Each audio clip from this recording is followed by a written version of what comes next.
안녕하세요. 제가 얼마 전에 있었던 상담 사례를 하나 소개시켜 드릴까 합니다. 몇 주 전에 어떤 분께서 제가 운영하고 있는 블로그의 글을 보시고 전화를 주셨습니다. 어머니께서 약 4년 전부터 간 경변증으로 치료를 받고 계셨고 올해 5월쯤에 갑자기 상태가 안 좋아지셔가지고 응급실을 통해 병원에 내원하셨다고 했습니다. 그 당시 어머니 상태는 장내에 출혈이 있어 혈변이 있으셨고 복수도 꽤 차 있어서 배가 불룩한 상태였다고 했습니다. 그래서 병원에서는 이 환자에 대해서 기초적인 검사를 하였고 복부 CT를 통해서 장내 출혈을 잡기 위해 노력했으나 결국에는 그 출혈을 확인하지 못해 환자의 상태는 더 악화되어 4일 만에 사망을 하셨던 케이스였습니다.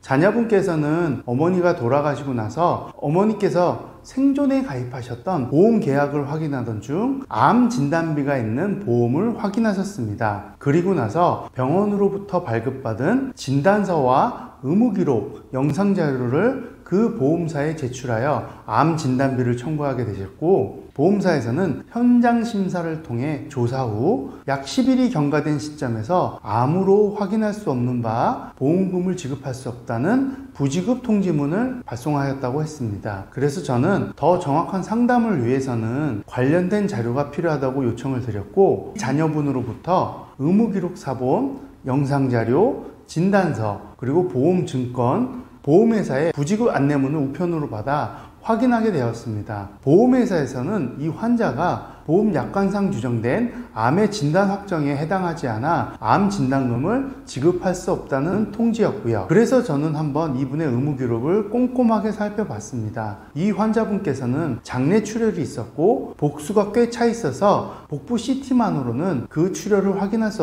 없었다는 내용이 있었고 간에 약 4cm에 해당하는 결절이 확인된다고 하였습니다. 그러나 복수가 많이 차 있기 때문에 평가에는 제한이 있고 간세포암을 배제할 수 없다는 내용이었습니다. 그래서 저는 자녀분에게 어머니께서 4년 동안 간경변증으로 치료를 받으셨다고 한다면 기존에 아마 검사받은 내용이 있을 수 있으니 그 병원에 방문해서 추가적인 의무기록과 주치의 선생님이 한번 면담했으면 좋겠다고 안내를 드렸고 일정을 잡아 주치의 선생님과 면담을 할 수 있었습니다. 통상적인 간암의 고위험군에 해당하는 만성 비형 간염자나 만성 C형 간염자 그리고 간 경변증 환자인 경우에는 주기적으로 간 초음파 검사나 AFP 종양표지자 검사를 받게 되어 있습니다. AFP 종양표지자 검사는 혈청 알파테아 단백 검사로서 수치가 지속적으로 증가하는 경우 간암을 의심할 수 있다는 지표가 되기도 합니다. 그러나 불행히도 이 환자분은 4년 동안 치료를 받으면서도 이러한 검사들이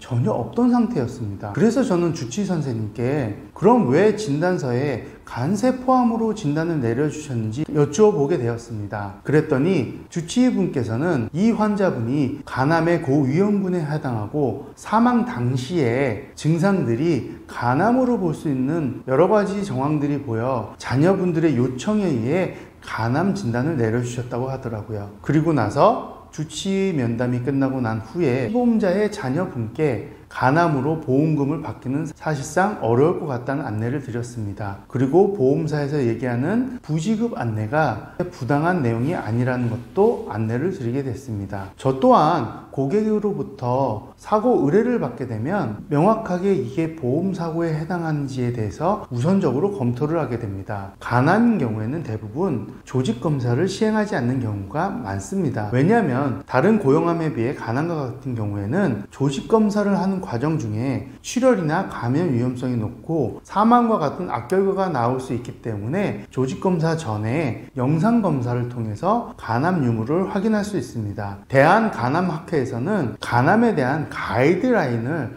홈페이지에 명시하고 있는데요. 그 가이드라인 안에는 간경변증이나 만성 B형 환자, 만성 C형 환자 같은 고위험군에 해당하는 환자인 경우에는 아까 말씀드린 AFP 종양표지자 검사 수치상 지속적인 증가가 있고 역동적 조형 증강 CT나 MRI를 통해서 동맥기 조형 증강이 보이고 문맥기나 간 담도기에 씻김 현상이 보이는 전형적인 소견이 보인다고 한다면 간암으로 진단이 가능할 수 있다 가이드라인이 규정되어 있습니다. 그래서 저는 아까 이 환자분에 대해서 이런 기초적인 임상학적 검사가 있었는지 확인을 했던 거고요. 아니면 간암으로 통상적인 치료인 화학색전술이나 항암 치료 아니면 간 절제술과 같은 치료가 있었는지 등에 대해서도 확인을 했던 것입니다. 그러나 이 환자분은 그런 내용을 전혀 확인할 수 없었습니다. 여러분, 보험에서 규정하고 있는 암의 진단 확정은 우선적으로 병리학 의사가 조직검사, 미세반응 흡인검사, 혈액검사를 통한 현미경 소견을 기초로 진단이 내려져야 되는 게 우선입니다. 그러나 생명의 위험성이 있거나 조직검사 등이 불가능한 경우에는 임상학적으로 진단 또는 치료를 받고 있다는 문서화된 기록이나 증거가 있다면 암으로 확정할 수 있다고 명시되어 있습니다. 따라서 조직검사 등을 통한 병리학적 진단이 불가능했던 사유와 각종 검사를 통해 임상학적 진단으로 확인할 수 있다는 내용과 치료를 받았다는 내용이 있다고 한다면 암으로 보험금을 수령할 수 있습니다. 따라서 주변 전문가에게 암 보험금을 청구 전에 이러한 내용들을 확인받은 후 보험금을 청구하시게 된다면 보험사와의 분쟁을 줄일 수 있는 하나의 방법일 것입니다. 오늘도 이 영상이 여러분들께 유익한 정보가 되었길 바라며 다음에도 더 좋은 정보로 찾아뵙겠습니다. 감사합니다.